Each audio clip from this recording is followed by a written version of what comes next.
بسم اللہ الرحمن الرحیم۔ ناظرین و سامعین، السلام علیکم ورحمۃ اللہ تعالی وبرکاتہ۔ آج ہم حضرت طالوت اور حضرت داؤد علیہ السلام کے بارے میں کچھ سنیں گے۔ بنی اسرائیل کا نظام یوں چلتا تھا کہ ہمیشہ ان لوگوں میں ایک بادشاہ ہوتا تھا جو ملکی نظام چلاتا تھا، اور ایک نبی ہوتا تھا جو نظام شریعت اور دینی امور کی ہدایت و رہنمائی کیا کرتا تھا۔ اور یوں دستور چلا آتا تھا کہ بادشاہی یہودا بن یعقوب کے خاندان میں رہتی، اور نبوت لاوا بن یعقوب علیہ السلام کے خاندان کا ترائے امتیاز تھا۔ حضرت شمویل علیہ السلام جب نبوت سے سرفراز کیے گئے تو ان کے زمانے میں کوئی بادشاہ نہیں تھا، تو بنی اسرائیل نے آپ سے درخواست کی کہ آپ کسی کو ہمارا بادشاہ بنا دیجیے۔ تو آپ نے حکم خداوندی کے مطابق طالوت کو بادشاہ بنا دیا، جو بنی اسرائیل میں سب سے زیادہ طاقتور اور سب سے بڑا عالم تھا، لیکن بہت ہی غریب و مفلس تھا۔ چمڑا پکا کر بکریوں کی چرواہی کر کے زندگی بسر کرتا تھا۔ اس پر بنی اسرائیل کو اعتراض ہوا کہ طالوت شاہی خاندان سے نہیں ہے، لہٰذا یہ کیوں کر اور کیسے ہمارا بادشاہ ہو سکتا ہے؟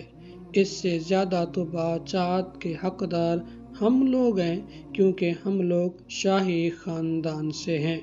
پھر طالوت کے پاس کچھ زیادہ مال بھی نہیں ہے، ایک غریب و مفلس انسان بھلا تخت شاہی کے لائق کیوں کر ہو سکتا ہے؟ بنی اسرائیل کے ان اعتراض کا جواب دیتے ہوئے حضرت شمویل علیہ السلام نے یہ تقریر فرمائی۔ پارہ 2 سورہ البقرہ آیت نمبر 247۔ فرمایا، اسے اللہ نے تم پر چن لیا اور اسے علم اور جسم میں کشادگی زیادہ دی، اور اللہ اپنا ملک جسے چاہے دے دے۔ چنانچہ تھوڑی ہی دیر کے بعد 4 فرشتے صندوق لے کر آ گئے اور صندوق کو حضرت شمویل علیہ السلام کے پاس رکھ دیا۔ یہ دیکھ کر تمام بنی اسرائیل نے طالوت کی بادشاہت کو تسلیم کر لیا، اور آپ نے بادشاہ بن کر نہ صرف انتظام ملک سنبھالا بلکہ بنی اسرائیل کی فوج بھرتی کر کے قوم عمالقہ کے کفار سے جہاد بھی فرمایا۔ جب طالوت بنی اسرائیل کے بادشاہ بن گئے تو آپ نے بنی اسرائیل کو جہاد کے لیے تیار کیا، اور ایک کافر بادشاہ جالوت سے جنگ کرنے کے لیے اپنی فوج کو لے کر میدان جنگ میں نکلا۔ جالوت بہت ہی قد آور اور نہایت ہی طاقتور بادشاہ تھا۔ وہ اپنے سر پر لوہے کی جو ٹوپی پہنتا تھا اس کا وزن 300 رطل تھا۔ جب دونوں فوجیں میدان جنگ میں لڑائی کے لیے صف آرائی کر چکیں تو حضرت طالوت نے اپنے لشکر میں یہ اعلان فرما دیا کہ جو شخص جالوت کو قتل کرے گا، میں اپنی شہزادی کا نکاح اس کے ساتھ کر دوں گا اور اپنی آدھی سلطنت بھی اس کو عطا کر دوں گا۔ یہ فرمان شاہی سن کر حضرت داؤد علیہ السلام آگے بڑھے، جو ابھی بہت ہی کم سن تھے اور بیماری سے چہرہ زرد ہو رہا تھا، اور غربت و مفلسی کا یہ عالم تھا کہ بکریاں چرا کر اس کی اجرت سے گزر بسر کرتے تھے۔ جب حضرت داؤد علیہ السلام گھر سے جہاد کے لیے روانہ ہوئے تھے تو راستے میں ایک پتھر یہ بولا تھا کہ اے داؤد، مجھے اٹھا لیجئے، کیونکہ میں حضرت موسیٰ علیہ السلام کا پتھر ہوں۔ پھر دوسرے پتھر نے آپ کو پکارا، اے داؤد، مجھے بھی اٹھا لیجئے، کیونکہ میں حضرت ہارون علیہ السلام کا پتھر ہوں۔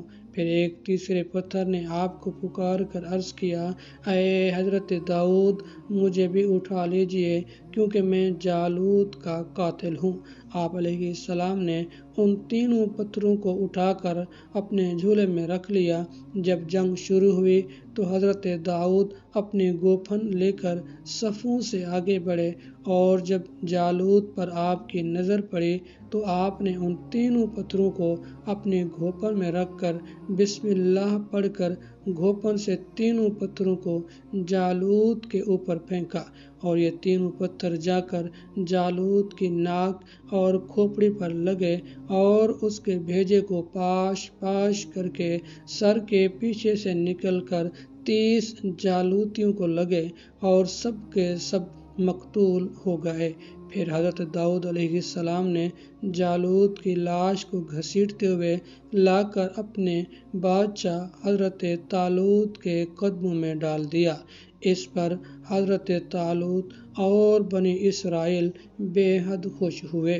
جالوت کے قتل ہونے سے اس کا لشکر بھاگ نکلا اور حضرت طالوت کو فتح مبین ہو گئی، اور اپنے اعلان کے مطابق حضرت طالوت نے حضرت داؤد علیہ السلام کے ساتھ اپنی لڑکی کا نکاح کر دیا اور اپنی آدھی سلطنت کا بھی ان کو سلطان بنا دیا۔